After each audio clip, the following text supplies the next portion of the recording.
ನಿನ್ನೆ ಒಂದು ವಿಚಿತ್ರ ಕೇಸ್ ಬಗ್ಗೆ ಹೇಳಿದ್ವಿ. ಡಾಕ್ಟರ್ ಹಿಂದೆ ಬಿದ್ದಿದ್ದಂತಹ ಮಹಿಳೆಯೊಬ್ಬಳು ಮಾಡಿದ್ದಂತಹ ಮೆಸೇಜ್ ಕಂಡು ಶಾಕ್ ಆಗಿತ್ತು. ಆಕೆ ಏನೆಲ್ಲ ಕೇಳಿದ್ಲು ಅಂತ ಡೀಟೇಲ್ ಆಗಿ ತಿಳಿಸಿದ್ವಿ. ಇದೀಗ ಆ ಡಾಕ್ಟರ್ ಕತೆಗೆ ಟ್ವಿಸ್ಟ್ ಸಿಕ್ಕಿದೆ. ಮೆಸೇಜ್ ಮಾಡಿದ್ದಂತಹ ಆ ಲೇಡಿ ಯಾರು ಅನ್ನೋದು ರಿವೀಲ್ ಆಗಿದೆ.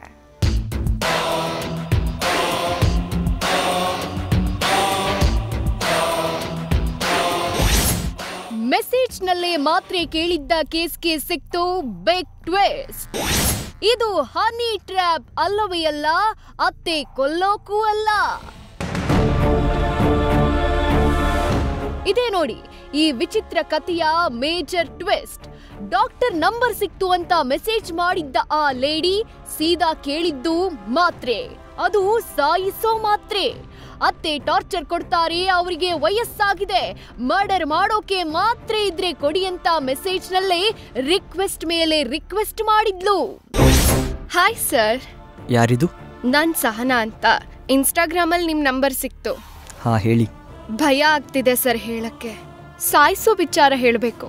ನಮ್ಮ ಅತ್ತೆನ್ ಸಾಯಿಸ್ಬೇಕು, ಅವ್ರಿಗೆ ವಯಸ್ಸಾಗಿದೆ, ತುಂಬಾ ಹಿಂಸೆ ಕೊಡ್ತಾರೆ. ಅದಕ್ಕೆ ನಿಮ್ಮನ್ ಕೇಳೋಣ ಅಂತ. ಯಾವ್ದಾದ್ರೂ ಮಾತ್ರೆ ಇದ್ರೆ ಹೇಳಿ ದಯವಿಟ್ಟು. ನಾವು ಜೀವ ಉಳಿಸುವ ಜನ, ಆ ರೀತಿ ಕೆಟ್ಟ ಕೆಲಸ ಮಾಡಬಾರದು. ಕೇಳಿಸ್ಕೊಂಡ್ರಲ್ಲ ಹೇಗೆ ಆ ಮಹಿಳೆ ಮಾತ್ರೆ ಕುಡಿ ಅಂತ ವೈದ್ಯರ ಬಳಿ ಗೋಗರೆದಿದ್ಲು ಅಂತ. ಆ ಮೆಸೇಜ್ಗಳನ್ನ ನೋಡಿ ಸ್ವತಃ ವೈದ್ಯರೇ ಕನ್ಫ್ಯೂಸ್ ಆಗ್ಬಿಟ್ಟಿದ್ರು. ಇದು ಸತ್ಯಾನಾ ಇಲ್ಲ ಟ್ರ್ಯಾಪ ಅಂತೆಲ್ಲ ಗಾಬರಿಗೊಂಡು ಸಂಜಯ್ ನಗರ ಪೊಲೀಸ್ ಠಾಣೆಯಲ್ಲಿ ದೂರು ದಾಖಲಿಸಿದ್ರು.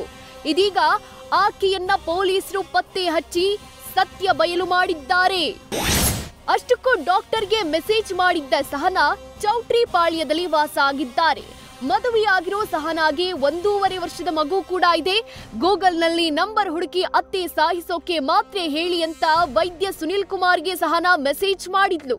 ಸದ್ಯ ವಿಚಾರಣೆ ವೇಳೆ ಈಕೆಗೆ ಡಿಪ್ರೆಷನ್ ಇರೋದು ಪತ್ತೆಯಾಗಿದೆ. ಈ ಹಿಂದೆಯೂ ಸಹನಾ 2 ಬಾರಿ ಆತ್ಮಹತ್ಯೆಗೆ ಯತ್ನಿಸಿದ್ರಂತೆ. ಅತ್ತೆ ಹಾಗೂ ಮಹಿಳೆ ನಡುವೆ ಯಾವುದೇ ಗಲಾಟೆ ಇರಲಿಲ್ಲ ಅನ್ನೋ ಮಾಹಿತಿ ಇದೆ. ಸದ್ಯ ಇದೀಗ ಸಹನಾಗೆ ಕೌನ್ಸಿಲಿಂಗ್ ಕೊಡಲಾಗ್ತಿದೆ. ಅತ್ತ ಈ ಬಗ್ಗೆ ರಿಯಾಕ್ಟ್ ಮಾಡಿರೋ ವೈದ್ಯ ಸುನಿಲ್ ಕುಮಾರ್ ಆಕೆ ಪರಿಸ್ಥಿತಿಗೆ ಬೇಸರ ವ್ಯಕ್ತಪಡಿಸಿದ್ದಾರೆ. ಇನ್ಸ್ಪೆಕ್ಟರ್ ಅವರು ಕರ್ಸಿದ ಮೇಲೆ ಅವಳು ಮಾನಸಿಕ ಅಸ್ವಸ್ಥ ಇದ್ದಾಳೆ. ಅವಳು ಮಾತ್ರೆ ತಗೊಂಡಿರೋದು ಅವ್ರ ಅತ್ತೆಗೆ ಹಾಕೋದಕ್ಕಲ್ಲ, ತನಗೆ ತಗೋಬೇಕಂತ ಹೇಳಿದ್ಲು ಅಂತ ಹೇಳಿದರು. ಬಟ್ ಅವ್ರ ಮನೆಯವ್ರು ಹೇಳಿದ್ರು ಆ ಥರ ಮಾನಸಿಕವಾಗಿ ಅವಳು ತೊಂದರೆಯಲ್ಲಿ ಇದ್ದಾಳೆ, ಅವಳು ಮಾನಸಿಕವಾಗಿ ಚಿಕಿತ್ಸೆನ ತಗೋತಾ ಇದೆ ಅಂತ ಪೊಲೀಸರು ಹೇಳಿರುವಂತಹ ಮಾಹಿತಿ. ಇದು ಸಹನಾ ಕತೆ ಮಾತ್ರ ಅಲ್ಲ, ನಮ್ಮ ಮಧ್ಯೆನೇ ಅನೇಕರು ಡಿಪ್ರೆಷನ್ಗೆ ಒಳಗಾಗಿ ಸಾಯೋ ಯೋಚನೆ ಮಾಡ್ತಿರ್ತಾರೆ.